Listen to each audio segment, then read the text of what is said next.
ছোটবেলা থেকেই ঈদ মানে ছিল এক অন্যরকম আনন্দ।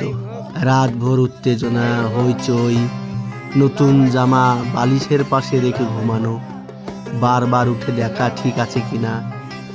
ভোরে ঘুম ভাঙতেই মায়ের ডাকে সেহেরি না, আজ ঈদের সকাল। তাড়াহুড়ো করে গোসল, নতুন কাপড় পরে আয়নার সামনে নিজেকে দেখে এক অদ্ভুত খুশি। বাবার হাত ধরে বের হওয়া, রাস্তায় দেখা হওয়া বন্ধুদের সাথে ঈদ মোবারক বলা, আর সবার সাথে হাসি খুশি আনন্দে ভরে যাওয়া চারপাশ।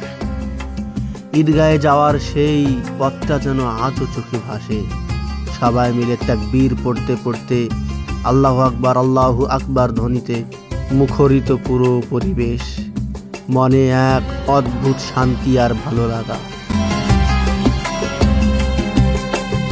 নামাজ শেষে কোলাকুলি আর বড়দের সালাম করে সেলামি নেওয়া, আর বন্ধুদের সাথে সারাদিন ঘুরে বেড়ানো, সেই ছোট্ট ছোট্ট মুহূর্তগুলোই ছিল আসল সুখ। এখন হয়তো পকেটে টাকা আছে, কিন্তু সেই ছোট্টবেলার ঈদের আনন্দটা আর আগের মতো ফিরে পাই না। তবুও স্মৃতিগুলো আজও হৃদয়ে এক কোণে রয়ে গেছে। আজ ঈদের দিনে সবচেয়ে বেশি মিস করছি আমার সেই সব বন্ধুদের যারা বিদেশে কাজ করছে।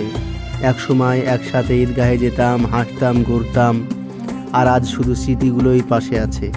তোমরা যেখানে আছো ভালো থেকো বন্ধু। দূর থেকেও তোমাদের জন্য রইল অনেক ভালোবাসা আর ঈদের শুভেচ্ছা।